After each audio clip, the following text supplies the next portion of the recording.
ਸਤਿ ਸ਼੍ਰੀ ਅਕਾਲ। Voice of Punjab TV ਦੇਖ ਰਹੇ ਸਾਰੇ ਦਰਸ਼ਕਾਂ ਦਾ ਸਵਾਗਤ ਹੈ। ਮੈਂ ਤੁਹਾਡੇ ਨਾਲ ਪ੍ਰਦੀਪ ਪਟੋਲ ਤੇ ਸਤਿ ਸ਼੍ਰੀ ਅਕਾਲ ਜੀ, ਮੈਂ ਜਿੰਦੀ ਮਾਰਜਾਣੀ। ਤੇ ਦੋਸਤੋ, ਜਿੱਦਾਂ ਆਪ ਸਭ ਨੂੰ ਪਤਾ ਕਿ ਅਸੀਂ ਹਰ ਰੋਜ਼ ਮੰਡੇ ਟੂ ਫਰਾਈਡੇ ਖਬਰਸਾਰ ਦਾ ਪ੍ਰੋਗਰਾਮ ਲੈ ਕੇ ਆਈਦਾ ਤੇ ਖਬਰਸਾਰ ਦੇ ਵਿੱਚ ਖਬਰਾਂ ਦੇ ਉੱਤੇ ਆਪਾਂ ਉਹਨਾਂ ਦੀ ਲਈ ਦੀ ਸਾਰ ਹੈਡਲਾਈਨਸ ਜਿਹੜੀਆਂ ਹੁੰਦੀਆਂ ਨਿਊਜ਼ ਪੇਪਰਸ ਦੀਆਂ। ਤੇ ਪ੍ਰਦੀਪ, ਅੱਜ ਦੇ ਜਿਹੜੇ ਨਿਊਜ਼ ਪੇਪਰਾਂ ਦੀਆਂ ਸੁਰਖੀਆਂ ਕੀ ਕਹਿ ਰਹੀਆਂ ਆ? ਅੱਜ ਦੀਆਂ ਜਿਹੜੀਆਂ ਅਖਬਾਰਾਂ ਮੇਰੇ ਕੋਲ ਪਈਆਂ ਨੇ, ਜਗਬਾਣੀ, ਪੰਜਾਬੀ ਟ੍ਰਿਬਿਊਨ ਤੇ ਅਜੀਤ। ਪਰ ਪੰਜਾਬੀ ਟ੍ਰਿਬਿਊਨ ਦੀ ਗੱਲ ਕਰਦੇ ਹਾਂ, ਜਿਸ ਦੇ ਵਿੱਚ ਸਭ ਤੋਂ ਪਹਿਲੀ ਖਬਰ ਹੈ ਜਿਹੜੀ ਦੁਖਦਾਇਕ ਹੈ। ਮੁੰਬਈ ਦੇ ਨਾਸਿਕ ਵਿੱਚ ਆਕਸੀਜਨ ਸਪਲਾਈ ਰੁਕਣ ਦੇ ਨਾਲ 24 ਲੋਕਾਂ ਦੀ ਮੌਤ ਹੋ ਚੁੱਕੀ ਹੈ। ਤੇ ਬਿਲਕੁਲ ਪ੍ਰਦੀਪ, ਜਿੱਦਾਂ ਆਪਾਂ ਸਭ ਨੂੰ ਪਤਾ ਆ ਕਿ ਅੱਜ ਕੱਲ੍ਹ ਫਿਰ ਜਿਹੜੀ ਕਰੋਨਾ ਦੀ ਲਹਿਰ ਦੁਆਰੇ ਉੱਠ ਚੁੱਕੀ ਆ। ਹਰੇਕ ਦੇਸ਼ ਦੇ ਵਿੱਚ ਆ, ਸਿਰਫ ਇੰਡੀਆ ਦੇ ਵਿੱਚ ਨਹੀਂ। ਬਟ ਦੇਖਣ ਨੂੰ ਹੁਣ ਆ ਰਿਹਾ ਆ ਕਿ ਇੰਡੀਆ ਜਿਹੜਾ 1 ਸਾਲ ਦੇ ਵਿੱਚ ਇਸ ਮਹਾਮਾਰੀ ਤੋਂ ਨਿਜਾਤ ਹਾਸਲ ਕਰਨ ਦੇ ਵਿੱਚ ਕਿਤੇ ਨਾ ਕਿਤੇ ਅਸੀਂ ਦੂਜੇ ਦੇਸ਼ਾਂ ਦੇ ਨਾਲੋਂ ਪਿਛਲੇ ਟਾਈਮ ਜਦੋਂ ਆਏ ਸੀ ਤਾਂ ਮੋਹਰੇ ਸੀਗੇ। ਤੇ ਇਸ ਟਾਈਮ ਸਾਡੀਆਂ ਸਰਕਾਰਾਂ ਕਿਤੇ ਨਾ ਕਿਤੇ ਜਾ ਕੇ, ਦੋਸਤੋ ਤੁਹਾਨੂੰ ਵੀ ਪਤਾ ਆ ਕਿ ਇਲੈਕਸ਼ਨਸ ਦੇ ਵਿੱਚ ਇੰਨੀਆਂ ਕਿ ਬਿਜ਼ੀ ਆ, ਆਪਣੀਆਂ ਅਹੁਦੇਦਾਰੀਆਂ ਬਦਲੇ ਇੰਨੇ ਕੁ ਲੱਗੇ ਹੋਏ ਆ। ਤਾਂ ਆਮ ਪਬਲਿਕ ਦੀ ਜਿਹੜੀ ਇਸ ਮਹਾਮਾਰੀ ਨੂੰ ਲੈ ਕੇ ਸੁਰੱਖਿਆ ਆ ਜਾਂ ਹੈਲਥ ਦੀ ਉਹਨਾਂ ਨੂੰ ਜ਼ਰੂਰਤ ਆ ਸਹੂਲਤਾਂ ਦੀ, ਉਹ ਕਿਤੇ ਨਾ ਕਿਤੇ ਦੇਖਣ ਨੂੰ ਆ ਰਿਹਾ ਕਿ ਉਹ ਨਾਕਾਮ ਜਿਹੜੇ ਹੈਗੇ ਆ। ਕੰਪਲੀਟਲੀ ਸਾਡੀ ਗਵਰਨਮੈਂਟ ਹੋ ਚੁੱਕੀ ਆ। ਜਿੱਦਾਂ ਹੁਣ ਕੱਲ੍ਹ ਦੀ ਹੀ ਗੱਲ ਆ ਕਿ ਜਿਹੜੀ ਆਕਸੀਜਨ ਲੀਕ ਹੋਣ, ਟੈਂਕਰ ਜਿਹੜਾ ਹੈਗਾ ਉਹਦੇ ਵਿੱਚੋਂ ਲੀਕੇਜ ਹੋਣ ਤੇ ਜਿਹੜੇ 24-25 ਮਰੀਜ਼ ਸੀ ਜਿਨ੍ਹਾਂ ਨੂੰ ਆਕਸੀਜਨ ਤੇ ਵੈਂਟੀਲੇਟਰ ਦੇ ਉੱਪਰ ਲਾਇਆ ਗਿਆ ਸੀਗਾ ਤੇ ਰੱਖਿਆ ਗਿਆ ਸੀਗਾ, ਤੇ ਉਹਨਾਂ ਦੀ ਤੜਫ ਕੇ ਮੌਤ ਹੁੰਦੀ ਆ। ਤੇ ਇੰਨੀ ਇਹ ਸਾਡੇ ਦੇਸ਼ ਵਾਸਤੇ ਬਹੁਤ ਹੀ ਇੱਕ ਸ਼ਰਮਨਾਕ ਗੱਲ ਹੋ ਸਕਦੀ ਆ ਕਿ ਜਿਸ ਦੇਸ਼ ਦੇ ਵਿੱਚ ਵੱਡੀਆਂ ਮੂਰਤੀਆਂ, ਆਪਾਂ ਕਹਿ ਲਈਏ ਮੰਦਿਰ, ਮਸਜਿਦ, ਗੁਰਦੁਆਰੇ ਸਥਾਪੇ ਹੋਣ, ਸਪੈਸ਼ਲੀ ਜਿਹੜੇ ਸਾਡੀਆਂ ਗਵਰਨਮੈਂਟਸ ਹੈਗੀਆਂ, ਉਹਨਾਂ ਨੂੰ ਧਾਰਮਿਕ ਚੀਜ਼ਾਂ ਦੇ ਨਾਲ ਜੁੜਨਾ ਨਹੀਂ ਚਾਹੀਦਾ। ਉਹ ਨਿਰਪੱਖ ਹੋ ਕੇ ਇੱਕ ਦੇਸ਼ ਦੇ ਵਾਸੀਆਂ ਦੀ ਸੇਵਾ ਕਰਨ ਦਾ ਉਹਨਾਂ ਦਾ, ਕਿਉਂਕਿ ਹਰ ਇੱਕ ਬੰਦਾ ਜਿਹੜਾ ਹੈਗਾ ਆ ਦੇਸ਼ ਵਾਸੀ, ਉਹਨਾਂ ਨੂੰ ਚੁਣ ਕੇ ਅੱਗੇ ਲੈ ਕੇ ਆਉਂਦਾ ਹੁੰਦਾ ਕਿ ਸਾਡੀ ਇਹ ਹੈਲਥ ਦੀ ਸਪੈਸ਼ਲੀ ਜਿਹੜੀ ਹੈਗੀ ਆ ਖਾਣ ਪੀਣ ਦੀ ਹਰ ਇੱਕ ਐਵਰੀ ਡੇ ਜੋ ਚੀਜ਼ਾਂ ਸਾਨੂੰ ਚਾਹੀਦੀਆਂ ਉਹਨਾਂ ਦੀ ਮੁਹੱਈਆ ਉਹ ਕਰਨ ਦਾ ਗਵਰਨਮੈਂਟ ਦਾ ਫਰਜ਼ ਬਣਦਾ। ਤੇ ਹੁਣ ਦੇਖਣ ਨੂੰ ਆ ਰਿਹਾ ਕਿ ਹਸਪਤਾਲਾਂ ਦੇ ਵਿੱਚ ਜਿਹੜੇ ਆਮ ਪਬਲਿਕ ਆ, ਆਪਾਂ ਕਹਿ ਲਈਏ ਕਿ ਗਰੀਬ ਤਬਕਾ ਜਿਹੜਾ ਹੈਗਾ ਆ, ਉਹਨਾਂ ਨੂੰ ਵਿਚਾਰਿਆਂ ਨੂੰ ਨਾ ਤਾਂ ਆਕਸੀਜਨ ਮਿਲਦੀ ਆ, ਜੇ ਮਿਲਦੀ ਵੀ ਆ ਤਾਂ ਉਹਨਾਂ ਨੂੰ ਕਈ ਦੇਖਣ ਨੂੰ ਆ ਰਹੇ ਆ ਕਿ ਬਾਹਰ ਕਾਰ ਪਾਰਕ ਦੇ ਵਿੱਚ ਜਾਂ ਬਾਹਰਲੇ ਪਾਸੇ ਹੀ ਬਿਠਾਲ ਕੇ ਤੇ ਉਹਨਾਂ ਨੂੰ ਆਕਸੀਜਨ ਦੇ ਸਿਲੰਡਰਸ ਜਿਹੜੇ ਹੈਗੇ ਲਗਾਏ ਜਾ ਰਹੇ ਆ। ਸ਼ਾਇਦ ਉਹ ਉਹਨਾਂ ਦੀਆਂ ਫੈਮਲੀਜ਼ ਵੱਲੋਂ ਹੀ ਕਿਤੇ ਨੂੰ ਕਿਤੇ ਉਹਨੂੰ ਅਰੇਂਜ ਕਰਕੇ ਤੇ ਲਵਾਏ ਜਾ ਰਹੇ ਆ। ਇਹ ਇੱਕ, ਮੈਂ ਤਾਂ ਇਹ ਫਿਰ ਉਹੀ ਕਹੂੰਗੀ ਕਿ ਇੱਕ ਇੰਨੀ ਕੁ ਸ਼ਰਮ ਵਾਲੀ ਗੱਲ ਹੈਗੀ ਆ ਕਿ ਸਾਡਾ ਦੇਸ਼ ਜਿਹੜਾ ਹੈਗਾ ਆ ਉਹ 29 ਵਾਲੇ ਦੇਸ਼ਾਂ ਦੇ ਵਿੱਚੋਂ ਆ ਰਿਹਾ ਸੀਗਾ, 3 ਨੰਬਰ ਦੇ ਉੱਪਰ ਸੀਗਾ ਡਿਵੈਲਪਿੰਗ ਕੰਟਰੀਜ਼ ਦੇ ਵਿੱਚੋਂ। ਤੇ ਹੁਣ ਅੱਜ ਕੱਲ੍ਹ ਸਾਨੂੰ ਜਿਹੜਾ ਹੈਗਾ ਆ ਗਰੀਬ ਦੇਸ਼ਾਂ ਦੀ ਇੱਕ ਲਾਈਨ ਦੇ ਵਿੱਚ ਉਹਨਾਂ ਨੇ ਲਿਆ ਕੇ ਖੜਾ ਕਰ ਦਿੱਤਾ ਆ। ਹਰ ਇੱਕ ਹੁਣ ਆਪਾਂ ਕਹਿ ਨੂੰ ਕਹੀਏ ਕਿ ਫਲਾਈਟਸ ਜਿਹੜੀਆਂ ਹੈਗੀਆਂ ਇੰਟਰਨੈਸ਼ਨਲ, ਉਹ ਵੀ ਇੰਡੀਆ ਤੋਂ ਜਾਣ ਵਾਲੀਆਂ ਸਾਰੀਆਂ ਹੀ ਰੱਦ ਕਰ ਦਿੱਤੀਆਂ ਗਈਆਂ ਆ। ਰੈੱਡ ਅਲਰਟ ਜਿਹੜਾ ਆਪਾਂ ਕਹਿ ਲਈਏ ਕਿ ਇਸ ਆਪਣੀ ਕੰਟਰੀ ਨੂੰ ਉਹਨਾਂ ਨੇ ਕਰੋਨਾ ਦੀ ਮਹਾਮਾਰੀ ਨੂੰ ਲੈ ਕੇ ਕਰ ਦਿੱਤਾ ਆ। ਤੇ ਇਸ ਤੋਂ ਬਾਅਦ ਤਾਂ ਆਪਾਂ ਕਹਿ ਲਈਏ ਕਿ ਸਾਡੇ ਕੋਲੋਂ ਲਫ਼ਜ਼ ਵੀ ਮੁੱਕ ਜਾਂਦੇ ਆ ਕਿ ਸਾਡੀ ਗਵਰਨਮੈਂਟ ਨੂੰ ਇੱਕ ਲਾਹਨਤ ਪਾਉਣ ਵਾਸਤੇ। ਮੈਂ ਤਾਂ ਇਹੀ ਕਹੂੰਗੀ ਕਿ ਲਾਹਨਤਾਂ ਹੀ ਆਪਾਂ ਪਾ ਸਕਦੇ ਹਾਂ। ਤੇ ਸੌਰੀ ਟੂ ਸੇ, ਬਟ ਜਦੋਂ ਹਰ ਇੱਕ ਨਾਗਰਿਕ ਦਾ ਜੋ ਅਧਿਕਾਰ ਹੈਗਾ ਆ ਸੁਰੱਖਿਆ ਨੂੰ ਲੈ ਕੇ, ਚਾਹੇ ਉਹ ਹੈਲਥ ਨੂੰ ਲੈ ਕੇ, ਆਪਾਂ ਕਹਿ ਲਈਏ ਖਾਣ ਪੀਣ ਦੀਆਂ ਚੀਜ਼ਾਂ ਨੂੰ ਲੈ ਕੇ, ਤੇ ਜੇਕਰ ਸਾਡੀ ਗਵਰਨਮੈਂਟ ਉਹਦੇ ਵਿੱਚ ਫੇਲ ਹੋ ਜਾਂਦੀ ਆ ਤੇ ਉਹਨਾਂ ਨੂੰ ਆਮ ਪਬਲਿਕ ਲਾਹਨਤ ਹੀ ਪਾਊਗੀ। ਤੇ ਨਾਲ ਦੀ ਨਾਲ ਇਲੈਕਸ਼ਨਾਂ ਦੇ ਵਿੱਚ ਸਾਡੇ PM ਸਾਹਿਬ ਇੰਨੇ ਕੁ ਬਿਜ਼ੀ ਹੈਗੇ ਆ, ਰੈਲੀਆਂ ਕਰ ਰਹੇ ਆ, ਭਾਸ਼ਣ ਦੇ ਰਹੇ ਆ। ਉੱਥੇ ਉਹਨਾਂ ਨੂੰ ਕੋਈ ਸੁਰੱਖਿਆ ਨਹੀਂ ਹੈਗੀ, ਨਾ ਤਾਂ ਉਹਨਾਂ ਨੂੰ ਮਾਸਕ ਪਹਿਨਾਉਣ ਦੀ ਕੋਈ ਫਿਕਰ ਹੈਗੀ ਹੈ, ਨਾ ਉਹਨਾਂ ਨੂੰ ਇਹ ਫਿਕਰ ਹੈਗਾ ਕਿ ਮੇਰਾ ਜਿਹੜਾ ਦੇਸ਼ ਹੈ ਇਸ ਟਾਈਮ ਇਸ ਕਰੋਨਾ ਦੀ ਮਹਾਮਾਰੀ ਨਾਲ ਜੂਝ ਰਿਹਾ ਆ, ਮੈਂ ਆਪਣੀਆਂ ਰੈਲੀਆਂ ਬੰਦ ਕਰਾਂ। ਕੋਈ ਫਿਕਰ ਨਹੀਂ ਹੈਗਾ ਕਿ ਇਲੈਕਸ਼ਨਸ ਹੀ ਰਹਿ ਗਏ ਹੈਗੇ ਆ। ਇਹਨਾਂ ਨੂੰ ਕਿਉਂ ਫਿਕਰ ਨਹੀਂ ਹੈਗਾ ਸਾਡੀ ਪਬਲਿਕ ਦਾ? ਇਲੈਕਸ਼ਨ ਤੋਂ ਬਿਨਾਂ ਇਹਨਾਂ ਨੂੰ ਕੁਝ ਇਸ ਟਾਈਮ ਦਿਖ ਨਹੀਂ ਰਿਹਾ। ਤੇ ਫਿਰ ਹੀ ਉੱਥੇ ਗੱਲ ਕਰਦੇ ਹਾਂ ਕਿ ਮੇਰੇ ਹਿਸਾਬ ਦੇ ਨਾਲ ਪ੍ਰਦੀਪ ਕਿ ਸਾਡੀ ਜਿਹੜੀ ਗਵਰਨਮੈਂਟ ਹੈਗੀ ਆ, ਸਾਡੇ PM ਸਾਹਿਬ ਆ, ਇਸ ਟਾਈਮ ਕੰਪਲੀਟ ਫੇਲਿਅਰ ਹੋ ਚੁੱਕੇ ਆ ਆਪਣੀ ਇਸ ਅਹੁਦੇ ਨੂੰ ਲੈ ਕੇ। ਬਿਲਕੁਲ ਮੈਮ, ਦੇਖੋ ਜਿਵੇਂ ਹੁਣ ਕਿ ਮੋਦੀ ਪ੍ਰਧਾਨ ਮੰਤਰੀ ਮੋਦੀ ਨੇ ਤੇ ਉਹਨਾਂ ਨਾਲ ਹੀ ਸ਼ਾਹ ਤੇ ਰਾਹੁਲ ਤੇ ਹੋਰ ਜਿਹੜੇ ਲੀਡਰਾਂ ਦੇ ਵੱਲੋਂ ਇਸ ਤੇ ਦੁੱਖ ਪ੍ਰਗਟਾਵਾ ਕੀਤਾ ਗਿਆ। ਉੱਥੇ ਹੀ ਜਿਹੜੇ ਮ੍ਰਿਤਕਾਂ ਦੇ ਲਈ ਮੁਆਵਜ਼ੇ ਦਾ ਐਲਾਨ ਕੀਤਾ ਗਿਆ। ਕੀ ਇਹ ਜਿਹੜੀ ਹੈ ਲਾਪਰਵਾਹੀ ਕਹਿ ਸਕਦੇ ਆ, ਜਾਂ ਫਿਰ ਇਹ ਲਾਪਰਵਾਹੀ ਹੈ, ਜਾਂ ਫਿਰ ਕੁਝ ਵੀ ਹੈ ਤਰੀਕੇ ਦੇ ਨਾਲ ਜਿਵੇਂ ਲੀਕੇਜ ਹੋਈ ਹੈ ਆਕਸੀਜਨ ਦੀ, ਕਿ ਉਹਨਾਂ ਦਾ ਪਰਿਵਾਰਕ ਮੈਂਬਰ ਉਹ ਮੁਆਵਜ਼ਾ ਵਾਪਸ ਲਿਆ ਸਕਦਾ ਹੈ? ਪ੍ਰਦੀਪ, ਮੁਆਵਜ਼ੇ ਤੇ ਤੁਸੀਂ ਗੱਲ ਕਰਦੇ, ਮੁਆਵਜ਼ਾ ਕਹਿਣ ਦੀਆਂ ਗੱਲਾਂ ਆ, ਮਿਲਣਾ ਕਿਸੇ ਨੂੰ ਕੁਝ ਨਹੀਂ ਹੈਗਾ। ਲਾਸਟ ਈਅਰ ਵੀ ਜਦੋਂ ਕਰੋਨਾ ਦੀ ਮਹਾਮਾਰੀ ਆਈ ਸੀ ਤੇ 20,000 ਕਰੋੜ ਰੁਪਈਆ ਜਿਹੜਾ ਇਹਨਾਂ ਨੇ ਕਿਹਾ ਸੀਗਾ ਕਿ ਅਸੀਂ ਪਬਲਿਕ ਨੂੰ ਦੇਵਾਂਗੇ, ਉਹਦੇ ਵਿੱਚ ਮੈਨੂੰ ਨਹੀਂ ਲੱਗਦਾ ਕਿ ਕੋਈ ਇੱਕ ਇਨਸਾਨ ਵੀ ਇੱਦਾਂ ਦਾ ਆਣ ਕੇ ਦੱਸ ਦੇਵੇ ਕਿ ਉਹਨਾਂ ਨੂੰ ਉਸ ਫੰਡ ਦੇ ਵਿੱਚੋਂ 1 ਰੁਪਈਆ ਵੀ ਜਿਹੜਾ ਹੈਗਾ ਮੁਆਵਜ਼ਾ ਮਿਲਿਆ। ਇਹ ਕਹਿਣ ਕਹਾਉਣ ਦੀਆਂ ਗੱਲਾਂ ਹੁੰਦੀਆਂ, ਰਿਐਲਿਟੀ ਦੇ ਵਿੱਚ ਸਾਡੀ ਗਵਰਨਮੈਂਟ ਜਿਹੜੀ ਹੈਗੀ ਆ ਉਹ ਕੁਝ ਨਹੀਂ ਕਰਦੀ ਹੈ। ਤੇ ਜਿਹੜਾ ਆਪਾਂ ਕਹਿ ਲਈਏ ਕਿ ਦੁੱਖ ਪ੍ਰਗਟਾਵਾ ਤਾਂ ਅੰਦਰੋਂ ਕਰਨ ਫਿਰ ਹੈ ਨਾ। ਜੇ ਉਹਨਾਂ ਨੂੰ ਅਸਲ ਦੇ ਵਿੱਚ ਦੁੱਖ ਹੋਵੇ, ਜੇਕਰ ਦੁੱਖ ਹੋਵੇ ਤੇ ਆਪਣੇ ਇਲੈਕਸ਼ਨ ਜਿਹੜੇ ਹੈਗੇ ਆ ਇਹਨਾਂ ਨੂੰ ਹੋਲਡ ਤੇ ਉਹਨਾਂ ਨੂੰ ਪੋਸਟਪੋਨ ਕਰਨ, ਪਹਿਲਾਂ ਇਸ ਮਹਾਮਾਰੀ ਦੇ ਨਾਲ ਜੂਝਿਆ ਜਾਵੇ ਤੇ ਫਿਰ ਜਿਹੜੇ ਹੈਗੇ ਆ ਇਲੈਕਸ਼ਨ ਵੀ, ਕਿਉਂਕਿ ਜੇਕਰ ਤੁਸੀਂ ਇਲੈਕਸ਼ਨ ਕਰਨੇ ਤਾਂ ਪਬਲਿਕ ਨੇ ਬਾਹਰ ਨਿਕਲਣਾ ਹੀ ਆ ਵੋਟਾਂ ਪਾਉਣ ਵਾਸਤੇ। ਜੇ ਵੋਟਾਂ ਪਾਉਣ ਪਬਲਿਕ ਨੇ ਨਿਕਲਣਾ, ਲਾਈਨਾਂ ਦੇ ਲਾਈਨਾਂ ਲੱਗ ਕੇ, ਉਹਨਾਂ ਨੂੰ ਟਾਈਮ ਵੀ ਇੰਨਾ ਕੁ ਲਿਮਿਟਿਡ ਦਿੱਤਾ ਹੁੰਦਾ ਕਿ ਇੰਨੇ ਵਜੇ ਤੋਂ ਇੰਨੇ ਵਜੇ ਤੱਕ ਵੋਟਾਂ ਪਾਉਣੀਆਂ ਆ। ਤੇ ਕੀ ਸਿਰਫ ਇਹਨਾਂ ਨੂੰ ਵੋਟਾਂ ਦਾ ਹੀ ਹੈ, ਆਪਣੀਆਂ ਗੱਦੀਆਂ ਦਾ ਹੀ, ਆਪਣੀਆਂ ਚੇਅਰਾਂ ਦਾ ਹੀ ਆ ਤੇ ਆਮ ਪਬਲਿਕ ਦਾ? ਮੈਨੂੰ ਨਹੀਂ ਲੱਗਦਾ ਕਿ ਇਹਨਾਂ ਨੂੰ ਜਿਹੜਾ ਦੁੱਖ ਪ੍ਰਗਟਾਵਾ ਕੀਤਾ ਆ ਅੰਦਰੋਂ ਜਿਹੜਾ ਹੈਗਾ ਆ ਇਹ ਆਪਣੇ ਤਹਿ ਦਿਲ ਤੋਂ ਉਹ ਦੁੱਖ ਨੂੰ ਪ੍ਰਗਟਾ ਕਰਦੇ ਆ। ਬਿਲਕੁਲ, ਸਵਾਲ ਤਾਂ ਜਿਹੜੇ ਖੜੇ ਹੁੰਦੇ ਨੇ ਸਰਕਾਰਾਂ ਤੇ। ਇਸ ਦੇ ਨਾਲ ਹੀ ਗੱਲ ਕਰੀਏ, ਸੂਬਾ ਸਰਕਾਰ ਨੂੰ 400 ਤੇ ਪ੍ਰਾਈਵੇਟ ਹਸਪਤਾਲਾਂ ਨੂੰ 600 ਰੁਪਏ ਦੇ ਵਿੱਚ ਜਿਹੜੀ ਆ ਵੈਕਸੀਨ ਡੋਜ਼ ਆ ਉਹ ਮਿਲੇਗੀ। ਤੇ ਉੱਥੇ ਪ੍ਰਦੀਪ ਗੱਲ ਆ ਜਾਂਦੀ ਆ ਕਿ ਸਾਡੇ PM ਸਾਹਿਬ, ਜਦੋਂ ਅਸੀਂ ਇੰਡੀਆ ਦੇ ਵਿੱਚ ਵੈਕਸੀਨ ਆਈ ਸੀਗੀ, ਇਹਨੇ ਬਾਹਰਲੇ ਮੁਲਕਾਂ ਨੂੰ ਜਿਹੜਾ ਦੇਸ਼ ਮੰਗਦਾ ਸੀਗਾ ਬਿਨਾਂ ਸੋਚੇ ਸਮਝੇ ਬਾਹਰਲੇ ਮੁਲਕਾਂ ਨੂੰ ਭੇਜ ਦਿੱਤੀ। ਜੇਕਰ ਉਹੀ ਉੱਥੇ ਗੱਲ ਆਉਂਦੀ ਆ ਕਿ ਜੇਕਰ ਸਾਡੇ PM ਸਾਹਿਬ ਇੰਨੇ ਸਮਝਦਾਰ, ਇੰਨੇ ਉਹਨਾਂ ਨੇ ਗਿਣਤੀ ਕੀਤੀ ਹੁੰਦੀ ਕਿ ਆਉਣ ਵਾਲੇ ਸਮੇਂ ਦੇ ਵਿੱਚ ਜੇਕਰ ਇਹ ਮਹਾਮਾਰੀ ਨਹੀਂ ਹਟਦੀ ਤੇ ਅਸੀਂ ਆਪਣੇ ਜਿਹੜੇ ਸਿਟੀਜ਼ਨ ਹੈਗੇ ਆ, ਸਾਡੇ ਆਪਣੇ ਨਾਗਰਿਕ ਹੈਗੇ ਆ, ਉਹਨਾਂ ਨੂੰ ਅਸੀਂ ਇਹ ਵੈਕਸੀਨ ਮੁਹੱਈਆ ਕਰਾ ਸਕਦੇ ਹਾਂ, ਨਹੀਂ ਕਰਾ ਸਕਦੇ, ਉਹਦੀ ਜਿਹੜੀ ਪੂਰਤੀ ਹੈਗੀ ਆ ਉਹ ਟਾਈਮ ਦੇ ਨਾਲ ਉਹ ਕਰ ਸਕਦੇ ਆ ਕਿ ਨਹੀਂ ਕਰ ਸਕਦੇ, ਬਿਨਾਂ ਸੋਚੇ ਸਮਝੇ ਇਹਨਾਂ ਨੇ ਬਾਹਰਲੇ ਮੁਲਕਾਂ ਨੂੰ ਭੇਜ ਦਿੱਤੀ ਆ। ਉਹਦੇ ਵਿੱਚੋਂ ਫੰਡ ਆਣੀ ਸੀ ਉਹਨਾਂ ਨੂੰ, ਕਿਉਂਕਿ ਉਹਨਾਂ ਤੇ ਕੋਰਸ ਵਿੱਚ ਨਹੀਂ ਸੀ ਉਹਨਾਂ ਨੂੰ।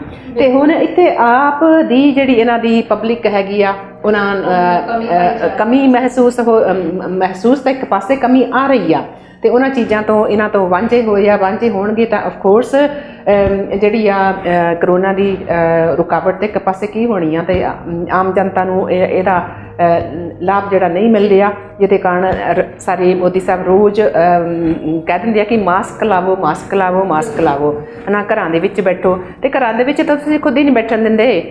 ਪ੍ਰਾਈਮ ਮਿਨਿਸਟਰ ਜੀ ਦੱਸੋ, ਤੁਸੀਂ ਇਲੈਕਸ਼ਨ ਲਾ ਕੇ ਲਾਈਨਾਂ ਦੇ ਵਿੱਚ ਤੱਕ ਤੁਸੀਂ ਪਬਲਿਕ ਨੂੰ ਖੁਦ ਖੜੇ ਕਰਦੇ ਹੋ। ਬਿਲਕੁਲ। ਤੇ ਫਿਰ ਜਿਹੜੇ ਹੈ ਕਿ ਪਬਲਿਕ ਨੂੰ ਤੁਸੀਂ ਰਿਸਕ ਦੇ ਵਿੱਚ ਖੁਦ ਪਾ ਰਹੇ ਆ। ਤੇ ਗੱਲ ਫਿਰ ਉੱਥੇ ਆ ਜਾਂਦੀ ਆ ਕਿ ਜੇਕਰ ਸਾਡੀਆਂ ਗਵਰਨਮੈਂਟ ਇੰਨੀਆਂ ਕੁ ਸੂਝਵਾਨ ਹੋਣ, ਪੜ੍ਹੀਆਂ ਲਿਖੀਆਂ, ਮੈਂ ਤਾਂ ਕਹਿੰਦੀ ਆ ਕਿ ਹੁਣ ਤੇ ਆਹ ਸਾਨੂੰ ਨੌਬਤ ਜਿਹੜੀ ਹੈਗੀ ਆ ਇਸ ਟਾਈਮ ਆਈ ਆ ਉਹ ਦੇਖਣ ਨੂੰ ਨਹੀਂ ਮਿਲਦੀ। ਬਿਲਕੁਲ। ਇਸ ਦੇ ਨਾਲ ਹੀ ਗੱਲ ਕਰਦੇ ਆ ਕਿ ਆਕਸੀਜਨ ਮੁਹੱਈਆ ਕਰਵਾਉਣ ਦੀ ਸਾਰੀ ਜ਼ਿੰਮੇਵਾਰੀ ਕੇਂਦਰ ਸਰਕਾਰ ਦੀ ਹੋਵੇਗੀ, ਦਿੱਲੀ ਹਾਈ ਕੋਰਟ ਕਹਿ ਰਿਹਾ। ਤੇ ਬਿਲਕੁਲ ਪ੍ਰਦੀਪ, ਦਿੱਲੀ ਸਰਕਾਰ ਆਪਾਂ ਕਹਿ ਲਈਏ ਕਿ ਸਾਡੀ ਸੈਂਟਰ ਸਰਕਾਰ ਨੂੰ ਮੈਂ ਤਾਂ ਕਹੂੰਗੀ, ਕਿਉਂਕਿ ਦਿੱਲੀ ਸਰਕਾਰ ਤਾਂ ਆਪਣੇ ਕੇਜਰੀਵਾਲ ਸਾਹਿਬ ਦੀ ਆ, ਬਟ ਸੈਂਟਰ ਸਰਕਾਰ ਜਿਹੜੀ ਹੈਗੀ ਆ ਉਹਦੀ ਜ਼ਿੰਮੇਵਾਰੀ ਬਣਦੀ ਆ ਤੇ ਉੱਥੇ ਹੀ ਫਿਰ ਮੁੜ ਕੇ ਆਉਂਦੇ ਆਪਾਂ ਮੋਦੀ ਸਾਹਿਬ ਦੇ ਕੋਲ। ਕਿਉਂਕਿ ਜੇਕਰ ਸਾਡੀ ਸੈਂਟਰ ਸਰਕਾਰ ਜਿਹੜੀ ਹੈਗੀ ਆ, ਜਿਹੜਾ ਦੇਸ਼ ਦਾ ਰਾਜਾ ਹੁੰਦਾ ਆ, ਉਹਦਾ ਹੀ ਇੱਕ ਫਰਜ਼ ਬਣਦਾ ਹੁੰਦਾ ਕਿ ਮੈਨੂੰ ਇਸ ਗੱਦੀ ਤੇ ਬਿਠਾ ਲਿਆ ਆ ਪਬਲਿਕ ਨੇ ਚੁਣ ਕੇ। ਤੇ ਪਬਲਿਕ ਨੂੰ ਮੈਂ ਜੇ ਆਮ ਚੀਜ਼ਾਂ ਜਿਹੜੀਆਂ ਚਾਹੀਦੀਆਂ ਹੁੰਦੀਆਂ ਆ ਜਾਂ ਇੱਦਾਂ ਦੀ ਕੋਈ ਮਹਾਮਾਰੀ ਆਉਂਦੀ ਆ ਤੇ ਉਹਦੇ ਵਿੱਚ ਅਸੀਂ ਫੋਕਸ ਉਸ ਚੀਜ਼ ਨੂੰ ਹੀ ਲੈ ਕੇ ਕਰਨੀ ਚਾਹੀਦੀ ਆ। ਤੇ ਆਪਾਂ ਸਭ ਨੂੰ ਪਤਾ ਆ ਕਿ ਸਾਡੇ ਪ੍ਰਾਈਮ ਮਿਨਿਸਟਰ ਸਾਹਿਬ ਜਿਹੜੇ ਹੈਗੇ ਆ ਉਹ ਤਾਂ ਅੱਜ ਕੱਲ੍ਹ ਇਲੈਕਸ਼ਨ ਦੇ ਵਿੱਚ ਲਾਸਟ 2 ਮਹੀਨਿਆਂ ਤੋਂ ਇੰਨੇ ਕੁ ਬਿਜੀ ਹੋਈ ਆ ਕਿ ਉਹਨੂੰ ਇਹ ਨਹੀਂ ਪਤਾ ਹੈਗਾ ਕਿ ਦੁਨੀਆ ਦੇ ਵਿੱਚ ਕੀ ਹੋ ਰਿਹਾ ਆ। ਪਤਾ ਵੀ ਹੈਗਾ ਕਿ ਇੱਕ ਪਾਸੇ ਤਾਂ ਦੁਹਾਈ ਉਹ ਖੁਦ ਪਾ ਰਿਹਾ ਕਿ ਕਰੋਨਾ ਦੀ ਮਹਾਮਾਰੀ ਬਹੁਤ ਆ ਤੇ ਜਿਹੜੀ ਹੈਗੇ ਕਿਸਾਨਾਂ ਦੇ ਦੁਆਲੇ ਵੀ ਬਹੁਤ ਹੋਏ ਆ ਕਿ ਕਿਸਾਨ ਅੰਦੋਲਨ ਨੂੰ ਲੈ ਕੇ ਕਿ ਹਾਂਜੀ ਤੁਸੀਂ ਧਰਨੇ ਚੱਕ ਦਿਓ ਕਿਉਂਕਿ ਕਰੋਨਾ ਦੀ ਮਹਾਮਾਰੀ ਫੈਲ ਰਹੀ ਆ, ਬਹੁਤ ਤੁਹਾਡੇ ਕਰਕੇ ਫੈਲ ਰਹੀ ਆ। ਤੇ ਇੱਕ ਪਾਸੇ ਖੁਦ ਜਿਹੜੇ ਹੈਗੇ ਆ ਇਹ ਆਪਣੀਆਂ ਰੈਲੀਆਂ ਬੰਦ ਨਹੀਂ ਕਰ ਸਕਦੇ। ਤੇ ਇਹ ਤੇ ਤੁਸੀਂ ਦੋਸਤੋ ਖੁਦ ਹੀ ਆਪਣਾ ਆਪਣਾ ਅੰਦਾਜ਼ਾ ਲਗਾ ਲਵੋ ਕਿ ਸਾਡੀ ਸੈਂਟਰ ਸਰਕਾਰ ਜਿਹੜੀ ਹੈਗੀ ਆ ਇੱਕ ਇਸ ਟਾਈਮ ਫੇਲੀਅਰ ਹੋ ਚੁੱਕੀ ਆ ਕੰਪਲੀਟਲੀ ਇੱਕ ਸਾਡੀ ਇਸ ਮਹਾਮਾਰੀ ਕਰੋਨਾ ਮਹਾਮਾਰੀ ਨੂੰ ਲੈ ਕੇ। ਤੇ ਇਹ ਹੁਣ ਡਿਸੀਜਨ ਦੋਸਤੋ ਤੁਸੀਂ ਬਣਾਉਣੀ ਆ ਕਿ ਸਾਡੀ ਜੇਕਰ ਸਰਕਾਰ ਫੇਲ ਹੋ ਚੁੱਕੀ ਆ ਤੇ ਉਸ ਨੂੰ ਤੁਸੀਂ ਇੱਦਾਂ ਹੀ ਜਾਰੀ ਰੱਖਣਾ ਆ ਕਿ ਤੁਸੀਂ ਕੁਝ ਇਹਦੇ ਉੱਤੇ ਐਕਸ਼ਨ ਲੈ ਕੇ ਆਪਣੀ ਜਿਹੜੀ ਹੈਲਥ ਐਂਡ ਸੇਫਟੀ ਜਿਹੜੀ ਹੈਗੀ ਆ ਆਪਣੇ ਹੱਥ ਦੇ ਵਿੱਚ ਲੈਣੀ ਆ। ਗੱਲ ਕਰਦੇ ਆ ਮੈਮ ਕਿਸਾਨੀ ਅੰਦੋਲਨ ਦੀ, ਜਿੱਥੇ ਕਿਸਾਨ ਇੱਕ ਤਾਂ ਹਾੜੀ ਦੀ ਫਸਲ ਦਾ ਕਹਿ ਲਓ ਕਿ ਸੀਜ਼ਨ ਚੱਲ ਰਿਹਾ ਤੇ ਹਾੜੀ ਦੀ ਫਸਲ ਵਿਚਾਲੇ ਛੱਡ ਕੇ ਕਿਸਾਨ ਹੁਣ ਦਿੱਲੀ ਦੇ ਵੱਲ ਜਿਹੜੇ ਆ ਰਵਾਨਾ ਹੋਏ ਨੇ, ਪੰਜਾਬ ਦੇ ਬਹੁਤ ਸਾਰੇ। ਤੇ ਬਿਲਕੁਲ ਪ੍ਰਦੀਪ ਗੱਲ ਕਰਦੇ ਆ ਕਿ ਸਾਡੀਆਂ ਸਰਕਾਰਾਂ ਦੀ ਫਿਰ ਉੱਥੇ ਘੁੰਮ ਫਿਰ ਕੇ ਉੱਥੇ ਹੀ ਜਿੱਦਾਂ ਕਹਿੰਦੇ ਆਪਾਂ ਨੂੰ ਆਉਣਾ ਪੈਂਦਾ ਆ। ਤੇ ਇਹਨਾਂ ਨੂੰ ਮਜਬੂਰ ਕਰਨ ਵਾਲਾ ਕੌਣ ਆ? ਮਜਬੂਰ ਕਰਨ ਵਾਲੇ ਵੀ ਸਾਡੀਆਂ ਸਰਕਾਰਾਂ ਹੀ ਆ। ਉਹਨਾਂ ਨੇ ਇੱਕ ਅਫਵਾਹ ਫੈਲਾ ਦਿੱਤੀ ਆ, ਚਾਹੇ ਉਹ ਆਪਾਂ ਕਹ ਲਈਏ ਨੈਸ਼ਨਲ ਸਾਡਾ ਮੀਡੀਆ ਜਿਹੜਾ ਹੈਗਾ ਜਿਹਨੂੰ ਆਮ ਪਬਲਿਕ ਗੋਦੀ ਮੀਡੀਆ ਦਾ ਨਾਮ ਦਿੰਦੇ ਆ, ਕਿ ਉਹਨਾਂ ਨੇ ਇਹ ਅਫਵਾਹਾਂ ਫੈਲਾਈਆਂ ਕਿ ਸੈਂਟਰ ਸਰਕਾਰ ਵੱਲੋਂ ਗਵਰਨਮੈਂਟ ਵੱਲੋਂ ਆਪਰੇਸ਼ਨ ਕਲੀਨ ਜਿਹੜਾ ਹੈਗਾ ਇੱਕ ਕਰਨ ਜਾ ਰਹੇ ਆ, ਜਿਹਦੇ ਨਾਲ ਬਾਰਡਰਾਂ ਦੇ ਉੱਪਰ ਬੈਠੇ ਸਾਡੇ ਕਿਸਾਨ ਵੀਰ ਜਿਹੜੇ ਹੈਗੇ ਆ ਕਿਸਾਨੀ ਅੰਦੋਲਨ ਕਰ ਰਹੇ ਆ, ਉਹਨਾਂ ਨੂੰ ਉੱਥੋਂ ਉਠਾਲਣ ਦੀ ਜਿਹੜੀ ਕੋਸ਼ਿਸ਼ ਕਰਨਗੇ। ਆਰਮੀ ਨੂੰ ਲਿਆ ਕੇ, ਫੋਰਸ ਨੂੰ ਲਿਆ ਕੇ ਫੋਰਸਫੁਲੀ ਜਿਹੜਾ ਉਹਨਾਂ ਨੂੰ ਉੱਥੋਂ ਉਠਾਲਿਆ ਜਾਊਗਾ। ਇਸ ਚੀਜ਼ ਨੂੰ ਲੈ ਕੇ ਸਾਡੇ ਕਿਸਾਨ ਜਿਹੜੇ ਹੈਗੇ ਆ ਆਪਣਾ ਘਰ ਵਾਪਸੀ ਤਾਂ ਆਪਾਂ ਨਹੀਂ ਕਵਾਂਗੇ, ਘਰ ਵਾਪਸੀ ਉਹਨਾਂ ਦੀ ਇਸ ਕਰਕੇ ਸੀ ਕਿ ਆਪਣੀ ਫਸਲਾਂ ਨੂੰ ਸੰਭਾਲਣ ਵਾਸਤੇ ਆਪਣੀ ਫਸਲ ਨੂੰ ਵੱਢ ਵੇਚ ਕੇ ਤੇ ਵਾਪਸ ਉੱਥੇ ਪਰਤਣ ਦੀ। ਹੁਣ ਵੀ ਉਹਨਾਂ ਨੇ ਵਾਰੀਆਂ ਪਾਈਆਂ ਹੋਈਆਂ ਸੀਗੀਆਂ ਕਿ ਹਫਤਾ ਇੱਕ ਜਿਹੜੇ ਹੈਗੇ ਆ ਇੱਕ ਪਿੰਡ ਦੇ ਵਿੱਚੋਂ 10-12 ਜਣੇ ਜਿਹੜੇ ਆ ਉੱਥੇ ਰਹਿੰਦੇ ਆ, ਦੂਸਰੇ ਜਿਹੜੇ ਹੈਗੇ ਪਿੱਛੇ ਇੱਕ ਦੂਸਰੇ ਦੀਆਂ ਜਿਹੜੀਆਂ ਫਸਲਾਂ ਵੱਢਦੇ ਕੱਢਦੇ ਆ। ਤੇ ਹੁਣ ਇਹਨਾਂ ਨੂੰ ਇਹ ਫਿਕਰ ਪੈ ਗਿਆ ਕਿ ਜਿਹੜੇ ਸਾਡੇ ਉੱਥੇ ਵੀਰ ਬੈਠੇ ਹੋਏ ਆ, ਬੱਚੇ ਵੀ ਆ, ਬਜ਼ੁਰਗ ਵੀ ਆ ਉਹਨਾਂ ਦੇ ਵਿੱਚੋਂ, ਕਿ ਜੇਕਰ ਉਹ ਉੱਥੇ ਬੈਠੇ ਹੋਏ ਆ ਉਹਨਾਂ ਨੂੰ ਜਾਨੀ ਨੁਕਸਾਨ ਤੋਂ ਅਸੀਂ ਨਾ ਕੁਛ ਇਦਾਂ ਦਾ ਹੋ ਜਾਵੇ। ਇਸ ਕਰਕੇ ਹੁਣ ਥੋੜੇ ਦਿਨਾਂ ਤੋਂ ਜਿਹੜੇ ਹੈਗੇ ਆ ਕਿ ਦੇਖਣ ਨੂੰ ਆ ਰਿਹਾ ਕਿ ਬੱਸਾਂ ਭਰ ਕੇ, ਟਰਾਲੀਆਂ ਭਰ ਕੇ, ਟਰੱਕ ਭਰ ਕੇ, ਚਾਹੇ ਭਾਵੇਂ ਉਹ ਟ੍ਰੇਨ ਦੇ ਥਰੂ ਹੈਗੇ, ਕਿ ਵਾਪਸ ਜਿਹੜੇ ਹੈਗੇ ਕਾਫਲੇ ਦਿੱਲੀ ਦੀਆਂ ਬਰੂਹਾਂ ਵੱਲ ਉਹਨਾਂ ਨੂੰ ਫਿਰ ਜਿਹੜੇ ਆਪਣੀਆਂ ਵਹੀਰਾਂ ਕੱਤ ਲਈਆਂ ਆ। ਬਿਲਕੁਲ, ਜਿਹੜਾ ਇਹ ਕਹਿ ਲਓ ਕਿ ਅੰਦੋਲਨ ਨੂੰ ਹੋਰ ਮਜ਼ਬੂਤ ਕੀਤਾ ਜਾ ਰਿਹਾ, ਇਸ ਦੇ ਨਾਲ ਹੀ ਔਰਤਾਂ ਵੀ ਜਿਹੜਾ ਇਸ ਅੰਦੋਲਨ ਦੇ ਵਿੱਚ ਮੋਢੇ ਨਾਲ ਮੋਢਾ ਜੋੜ ਕੇ ਤਾਂ ਪਹਿਲਾਂ ਹੀ ਖੜੀਆਂ ਨੇ, ਪਰ ਹੁਣ ਵੀ ਜਿਹੜਾ ਬੀਤੇ ਦਿਨ ਜਿਵੇਂ ਕਾਫਲਾ ਦਿੱਲੀ ਵੱਲ ਰਵਾਨਾ ਹੋਇਆ ਉਸ ਦੇ ਵਿੱਚ ਵੀ ਵੱਡੀ ਗਿਣਤੀ ਦੇ ਵਿੱਚ ਜਿਹੜੀਆਂ ਮਹਿਲਾਵਾਂ ਨਜ਼ਰ ਆਈਆਂ ਸੀ। ਪ੍ਰਦੀਪ ਨੇ ਬਿਲਕੁਲ ਇਸ ਟਾਈਮ ਜਿਹੜੀ ਹੈਗੀ ਆ ਆਪਾਂ ਗੱਲ ਕਰੀਏ ਕਿ ਕਿਸਾਨੀ ਅੰਦੋਲਨ ਨੂੰ ਲੈ ਕੇ ਭਾਵੇਂ ਕੋਈ ਵੀ ਹੋਵੇ, ਅੱਜ ਦੀ ਔਰਤ ਜਾਗ ਚੁੱਕੀ ਆ, ਉਹਨੂੰ ਆਪਣੇ ਹੱਕਾਂ ਦਾ, ਆਪਣੇ ਬੱਚਿਆਂ ਦੇ ਭਵਿੱਖ ਦਾ ਉਹਨੂੰ ਵੀ ਫਿਕਰ ਹੈਗਾ। ਪਹਿਲਾਂ ਹੁੰਦਾ ਸੀਗਾ ਕਿ ਜਿਹੜਾ ਘਰ ਦਾ ਇੱਕ ਲੀਡਰ ਹੁੰਦਾ ਸੀਗਾ ਉਹਦੇ ਮੋਢਿਆਂ ਉੱਤੇ ਹੀ ਸਾਰਾ ਭਾਰ ਹੁੰਦਾ ਸੀ, ਬਟ ਅੱਜ ਦੀ ਔਰਤ ਜਿਹੜੀ ਹੈਗੀ ਆ ਉਹਨੇ ਵੀ ਇਹ ਵਾਗਡੋਰਾ ਸੰਭਾਲ ਲਿਆ, ਕਿਉਂਕਿ ਔਰਤ ਜਿੰਨਾ ਚਿਰ ਕਿਸੇ ਵੀ ਭਾਵੇਂ ਘਰ ਦੇ ਵਿੱਚ ਹੋਵੇ, ਜੇਕਰ ਘਰ ਦੇ ਵਿੱਚ ਔਰਤ ਹੈ ਨਹੀਂ ਕਿਤੇ ਉਹ ਘਰ ਜਿਹੜਾ ਹੋ ਜਾਂਦਾ, ਉਹ ਸਹੀ ਤਰੀਕੇ ਨਾਲ ਨਹੀਂ ਚੱਲ ਪਾਉਂਦਾ ਔਰਤ ਤੋਂ ਬਿਨਾਂ। ਤੇ ਹੁਣ ਅੱਜ ਦੀ ਔਰਤ ਜਿਹੜੀ ਜਾਗ ਚੁੱਕੀ ਆ, ਉਹਨੂੰ ਪਤਾ ਆ ਕਿ ਜੇਕਰ ਮੈਂ ਮੋਢੇ ਦੇ ਨਾਲ ਮੋਢਾ ਲਾ ਕੇ ਉੱਥੇ ਸਾਡੇ ਕਿਸਾਨ ਵੀਰਾਂ ਦੇ ਨਾਲ ਨਹੀਂ ਖੜਦੀ ਤੇ ਇਹ ਅੰਦੋਲਨ ਵੀ ਜਿਹੜਾ ਹੈਗਾ ਆ ਉਹ ਵੀ ਇੱਕ ਘਰ ਦੀ ਤਰ੍ਹਾਂ ਆ, ਤੇ ਉਸ ਤੋਂ ਬਿਨਾਂ ਜਿਹੜਾ ਹੈਗਾ ਉਹਨਾਂ ਮਜ਼ਬੂਤ ਨਹੀਂ ਹੋ ਸਕਦਾ। ਤੇ ਨਾਲ ਦੇ ਨਾਲ ਪ੍ਰਦੀਪ ਜਿਹੜੇ ਸਾਡੇ ਬੱਚੇ ਹੈਗੇ ਆ ਬਹੁਤ ਹੀ ਛੋਟੇ 8-10 ਸਾਲ ਦੇ ਜਿਹੜੇ ਆ, ਜਿਨ੍ਹਾਂ ਨੂੰ ਥੋੜ੍ਹੀ ਕਸੁਰਤ ਹੈਗੀ ਆ 10-12 ਸਾਲ ਦੇ, ਉਹ ਵੀ ਦੇਖਣ ਨੂੰ ਉੱਥੇ ਤੁਹਾਨੂੰ ਵੀ ਪਤਾ ਕਿ ਆਪਾਂ ਜਦੋਂ ਰੀਸੈਂਟ ਵਿਜ਼ਿਟ ਕੀਤਾ ਆ ਸਿੰਘੂ ਬਾਰਡਰ ਦੇ ਉੱਪਰ, ਤੇ ਛੋਟੇ ਬੱਚੇ ਜਿਹੜੇ ਹੈਗੇ ਆ ਕਿੰਨੀ ਉਤਸ਼ਾਹਿਤ ਦੇ ਨਾਲ ਲੰਗਰਾਂ ਦੀ ਸੇਵਾ ਕਰ ਰਹੇ ਆ, ਪਾਣੀ ਦੀ ਸੇਵਾ ਕਰ ਰਹੇ ਆ, ਤੇ ਉਹਨਾਂ ਵਿੱਚ ਕੋਈ ਡਰ ਨਹੀਂ, ਕੋਈ ਖੌਫ ਨਹੀਂ ਹੈਗਾ, ਤੇ ਮਜ਼ੇ ਦੇ ਨਾਲ ਜਿਹੜਾ ਹੈਗਾ ਉਹ ਆਪਣਾ ਅੰਦੋਲਨ ਦਾ ਹਿੱਸਾ ਬਣ ਕੇ ਉੱਥੇ ਬੈਠੇ ਹੋਏ ਆ। ਬਿਲਕੁਲ, ਕਹਿਣ ਨੂੰ ਤਾਂ ਇੱਕ ਜਿਵੇਂ ਆਪਾਂ ਕਹੀਏ ਕਿ ਮਹਾਮਾਰੀ ਕਰਕੇ ਸਕੂਲ ਕਾਲਜ ਬੰਦ ਨੇ, ਪਰ ਬੱਚੇ ਜਿਹੜੇ ਉਹ ਇੱਕ ਅੰਦੋਲਨ ਦਾ ਹਿੱਸਾ ਬਣ ਰਹੇ ਨੇ, ਤਾਂ ਲੱਗਦਾ ਹੈ ਕਿ ਸਰਕਾਰ ਨੇ ਉਹਨਾਂ ਨੂੰ ਅੰਦੋਲਨ ਤੇ ਜਾਣ ਦੀਆਂ ਛੁੱਟੀਆਂ ਕੀਤੀਆਂ ਹੋਣੀਆਂ।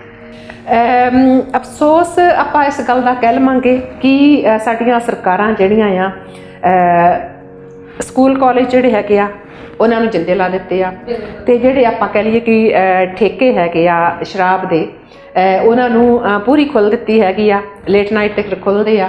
ਤੇ ਜੇਕਰ ਪ੍ਰਤੀਪ ਗੱਲ ਕਰੀਏ ਆਪਾਂ ਕਿ ਸਾਡੇ ਸਰਕਾਰਾਂ ਦੀਆਂ ਨੀਤੀਆਂ ਦੇ ਉੱਤੇ, ਕਿ ਜੇਕਰ ਘਰਾਂ ਦੇ ਵਿੱਚ ਵੀ ਉਹਨਾਂ ਨੂੰ ਐਜੂਕੇਸ਼ਨ ਦੇਣੀ ਆ ਤੇ ਪ੍ਰੋਪਰ ਐਜੂਕੇਸ਼ਨ ਉਹ ਹੋਣੀ ਚਾਹੀਦੀ ਆ, ਜੇਕਰ ਆਨਲਾਈਨ ਵੀ ਕਰਨੀ ਆ, ਕਿ ਬਾਹਰਲੇ ਮੁਲਕਾਂ ਦੀ ਆਨਲਾਈਨ ਸਟੱਡੀ ਤੇ ਸਾਡੇ ਇਸ ਮੁਲਕ ਦੀ ਆਨਲਾਈਨ ਸਟੱਡੀ ਦੇ ਵਿੱਚ ਦਿਨ ਰਾਤ ਦਾ ਫਰਕ ਆ। ਤੇ ਕਿਉਂਕਿ ਫੈਸਿਲਿਟੀਜ਼ ਆਪਣੇ ਅਜੇ ਇੰਨੀਆਂ ਨਹੀਂ ਹੈਗੀਆਂ ਕਿ ਹਰ ਇੱਕ ਆਪਾਂ ਗੱਲ ਕਰੀਏ ਕਿ ਘਰ ਦੇ ਵਿੱਚ ਲੈਪਟਾਪ ਹੋਵੇ, ਤੇ ਜੇ ਤੁਸੀਂ ਦੋਸਤੋ ਗੱਲ ਕਰਾਂ ਆਪਾਂ ਕਿ ਇੱਕ ਫੋਨ ਦੀ ਸਕਰੀਨ ਤੇ ਕਿ ਕਿੱਦਾਂ ਪੋਸੀਬਲ ਹੈਗਾ ਕਿ ਇੱਕ 6 ਇੰਚ ਦੀ 5 ਇੰਚ ਦੀ ਸਕਰੀਨ ਦੇ ਉੱਤੇ ਤੇ ਇੱਕ ਪ੍ਰੋਪਰ ਪੜ੍ਹਾਈ ਹੋ ਸਕੂਗੀ।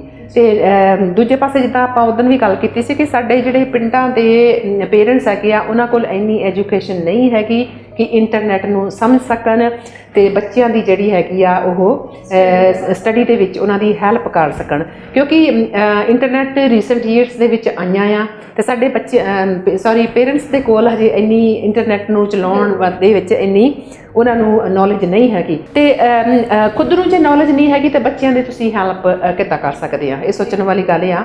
ਤੇ ਅਨਫੋਰਚੂਨੇਟ ਕਿ ਸਾਡੀ ਜਿਹੜੀ ਹੈਗੀ ਆ ਗਵਰਨਮੈਂਟ ਫਿਰ ਉੱਥੇ ਹੀ ਹੈਗਾ ਕਿ ਹਰ ਇੱਕ ਚੀਜ਼ ਨੂੰ ਲੈ ਕੇ ਇਸ ਟਾਈਮ ਇਸ ਕਰੋਨਾ ਮਹਾਮਾਰੀ ਨੂੰ ਲੈ ਕੇ ਵੀ ਕੰਪਲੀਟਲੀ ਫੇਲ ਜਿਹੜੇ ਹੋ ਚੁੱਕੀ ਆ। ਸਪੈਸ਼ਲੀ ਬੱਚਿਆਂ ਦਾ ਭਵਿੱਖ, ਜਿੱਦਾਂ ਆਪਾਂ ਪਹਿਲਾਂ ਵੀ ਗੱਲ ਕੀਤੀ ਸੀ ਕਿ ਬੱਚਿਆਂ ਦਾ ਭਵਿੱਖ ਜਿਹੜਾ ਹੈਗਾ ਆ ਪੜ੍ਹਾਈ ਦੇ ਉੱਤੇ ਹੀ ਆ। ਜੇਕਰ ਬੱਚਿਆਂ ਦੀ ਪੜ੍ਹਾਈ ਹੁਣ 1 ਸਾਲ ਤੋਂ ਉੱਪਰ ਹੋ ਗਿਆ ਕਿ ਬੱਚੇ ਜਿਹੜੇ ਹੈਗੇ ਆ ਘਰ 'ਚ ਬੈਠੇ ਆ, ਤੇ ਜੇਕਰ ਪੜ੍ਹਨਗੇ ਨਹੀਂ ਤਾਂ ਉਹ ਹੁਣ ਜਿੱਦਾਂ ਕਿ ਬਿਨਾਂ ਪੜ੍ਹਨ ਤੇ ਬਿਨਾਂ ਲਿਖਣ ਤੇ ਉਹਨਾਂ ਦੀਆਂ ਕਲਾਸਾਂ ਜਿਹੜੀਆਂ ਹੈਗੀਆਂ ਆ ਐਕਸਟੈਂਡ ਕੀਤੀਆਂ ਜਾ ਰਹੀਆਂ।